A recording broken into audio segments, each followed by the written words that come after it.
이재명 대통령님은 어제 14시부터 100여 분간 다카이치 총리와 소규모 단독 회담과 확대 회담을 진행하였습니다.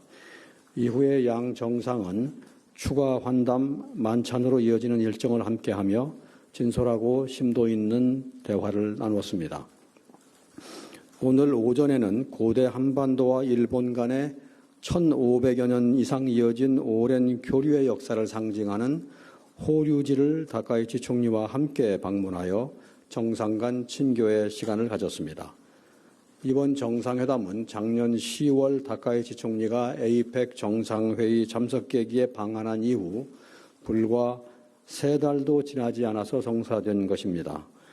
11월 G20 계기 회동을 포함하면 이 대통령님과 다카이치 총리의 3번째 만남이기도 합니다. 지난해 8월에 대통령님의 방일로 재개된 한일 정상의 셔틀 외교가 완전히 정착되었음을 보여준다고 하겠습니다. 지난 2차례의 만남을 통해서 한일 관계 발전 방향에 대해서는 양국 정상 간의 공감대가 형성된 만큼 이번에는 협력의 심도를 높이고 그 범위를 확대해 나가기 위한 구체적인 방안을 허심탄회하게 논의하는 데 중점을 두었습니다. 양국 정상이 함께한 공식 일정에 대해서 간단히 말씀을 드리겠습니다. 우선 나라에 먼저 도착한 다카이치 총리가 양국 정상의 숙소인 JW 메리엇 호텔 앞에서 대통령님을 직접 영접하는 특별한 배려를 베푸는 등 화기애애한 분위기에서 일정이 시작되었습니다. 양 정상은 첫 일정으로 14시부터 15시 37분까지 소규모 단독회담과 확대회담을 가졌습니다. 단독회담에서 이 대통령님과 다카이치 총리는 지난해 국교 정상화 60주년을 맞은 한일 관계가 미래지향적으로 발전해 나가고 있는 점을 평가하고 급변하는 국제정세 상황에 대해 심도 있는 논의를 하였습니다. 확대회담에서는 한일 관계를 보다 견고하고 성숙하게 만들어 나가기 위한 방안들에 대해서 솔직한 의견을 교환하였습니다. 경제, 사회, 문화, 인적 교류 등 우리 경제와 민생에 직결된 분야에서 실질 협력을 확대하는 방안이 폭넓게 논의되었습니다. 다소 어렵고 민감한 현안에 대해서도 서로를 이해하고 공통점을 찾아나가기 위한 진지한 논의가 있었습니다. 이어서 두 정상은 17시 30분부터 17시 52분까지 약 22분간 추가로 환담을 가졌습니다.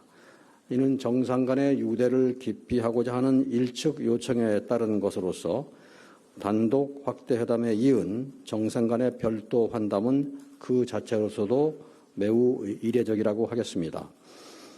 더욱이 어제 대변인의 브리핑에서도 밝혔듯이 두 분 정상이 K-팝 드럼 합주를 하는 자리를 마련했었습니다. 제가 그 자리에 있었는데 맨 처음 시작할 때의 일측은 우리 대통령님께 드럼 연주에 적합한 복장을 제공했습니다. 그래서 그 옷을 두 분이 갈아입고 연주를 임했는데 두 복장에는 대통령 이름이 이렇게 적혀 있었습니다. 맨 처음에는 기초적인 어떤 그 기법을 좀 알리는 과정이 있었고, 그 다음에 그 기초적인 기법에 따라서 좀 연습을 한두 차례 하고 어느 만큼 이제 숙달이 되니까 그 다음에는 음악을 틀고 음악에 맞춰서 이제 또 연습을 하기 시작했습니다. 음악은 아시다시피 골든하고 다이너마이트 두 곡이었는데, 그래서 어느 정도 합주가 이렇게 수준에 오르자 전속 사진사를 불러드리고 다시 이제 정식 연주를 한 바 있습니다. 아주 좋은 자리였습니다. 일측의 파격적이고 특별한 환대라고 할 수 있었습니다. 이어진 만찬은 19시부터 20시 45분까지 약 105분간 진행되었습니다. 정상 내외분과 공식 수행원들이 참석해서 친밀하고 편안한 분위기에서 진행되었습니다. 일측은 나라의 식재료로 만든 다채로운 요리를 준비하였습니다. 오늘 오전에 양 정상 간의 또 다른 친교 일정으로 호류지 시찰이 있었습니다. 우리나라에는 범용사로 알려진 사찰이고 일본 최초의 유네스코 세계문화유산 등재지이기도 합니다. 다카이치 총리가 대통령님을 본인의 고향인 나라현에 초청한 만큼 직접 세심하게 일정과 동선을 살피며 정성 어린 환대를 몸소 보여주었습니다. 호류지의 주지 스님께서 현장을 안내했습니다. 양 정상은 호류지의 중심인 금당과 일본에서 가장 오래된 목조탑인 5층 목탑, 그리고 양국 문화교류의 살아있는 증거인 백제 관음상을 관람했습니다. 특별 일정으로서 1측은 일반인의 관람이 통제되는 수장고를 개방해서 과거 화재로 훼손되어서 엄격하게 보존 관리되고 있는 금당벽화의 원본을 양 정상께 보여드렸습니다. 이는 우리 대통령의 최초 나라 방문에 대해서 1측이 보여줄 수 있는 최상의 환대로 평가할 수 있겠습니다. 다음으로 이번 정상회담의 주요 성과에 대해서 말씀을 드리겠습니다. 첫째로 양국의 고도인 경주와 나라에서 2개월 간격으로 연쇄회담 교체를 통해서 옛 것을 익히어 새로운 것을 안다는 온고지신의 정신을 실현하였습니다. 경주와 나라는 오래전 우리 조상들이 마음을 열고 기술과 문물을 교류했던 곳입니다. 특히 나라는 오늘 답사한 호류지를 포함하여 1500년 전부터 이어온 고대 한반도와 일본 간의 교류 및 문화의 융화를 상징적으로 보여주는 곳입니다. 이러한 오랜 일연과 협력의 역사를 조명하면서 경제, 사회, 문화적으로 현재의 삶과 미래에 대한 희망을 공유하는 양국 간의 협력의 가능성과 의지를 재차 확인할 수 있었습니다. 또한 부산, 경주, 나라 등 양국의 지방도시를 돌아가며 회담을 개최하는 것은 한일 양국이 공통으로 직면하고 있는 국토 균형 발전과 지방 활성화라는 과제를 함께 해결해 나가기 위한 협력 강화라는 측면에서 그 의미가 크다고 하겠습니다. 둘째로 보다 견고하고 성숙한 한일 관계의 기반을 조성하기 위한 실질 협력 방안이 심도 있게 논의되었습니다. 양국 정상은 급변하는 국제 정세와 통상 질서를 헤쳐나가기 위해서는 한일 양국이 지금의 경제적 파트너십을 더욱 발전시킬 필요가 있다는 데 공감하고 경제 안보와 과학기술, 공동규범 주도 등 교육 중심의 협력을 넘어 보다 포괄적인 협력의 제도적 틀을 마련하기 위해서 관계 당국 간 협의를 진행시키기로 하였습니다. 인공지능, 지식재산권 보호 등 분야에서 양국 간 협력을 더욱 심화시키기 위한 실무 협의도 이어나가기로 했습니다.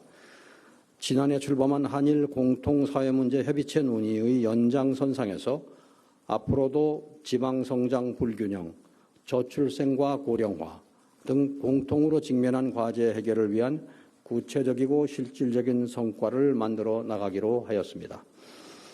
또한 스캠 범죄 등 한일 양국 국민들의 생명과 재산을 위협하고 있는 초국가 범죄에 대해서도 공동 대응을 강화하기로 합의하였습니다.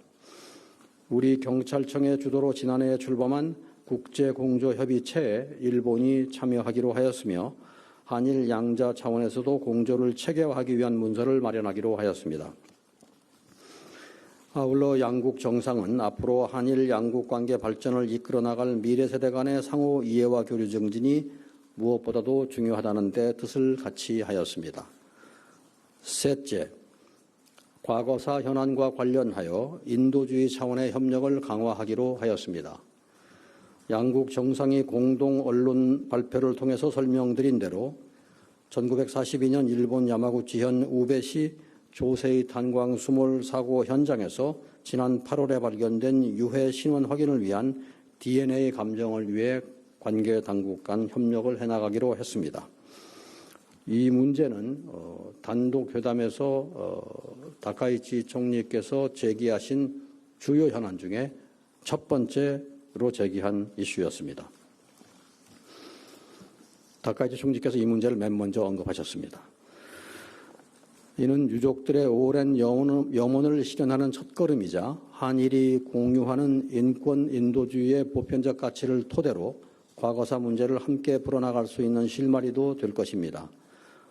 과거사 현안은 현안대로 그 해결을 위해서 노력하고 미래를 위한 협력 과제는 또한 그것대로 협력해 나가면서 한일 양국이 진정으로 더 가까워지고 협력의 질을 높여갈 수 있을 것입니다.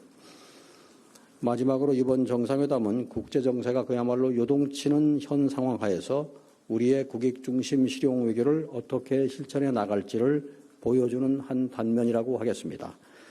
지난주 국빈 방중에 이어 이번 주 방일 셔틀 외교에까지 이어진 연쇄 순방은 우리의 이웃 국가인 중국, 일본과의 관계를 보다 성숙하고 안정적으로 발전시키고 우리의 국익과 민생을 지켜내고자 하는 여정이었습니다.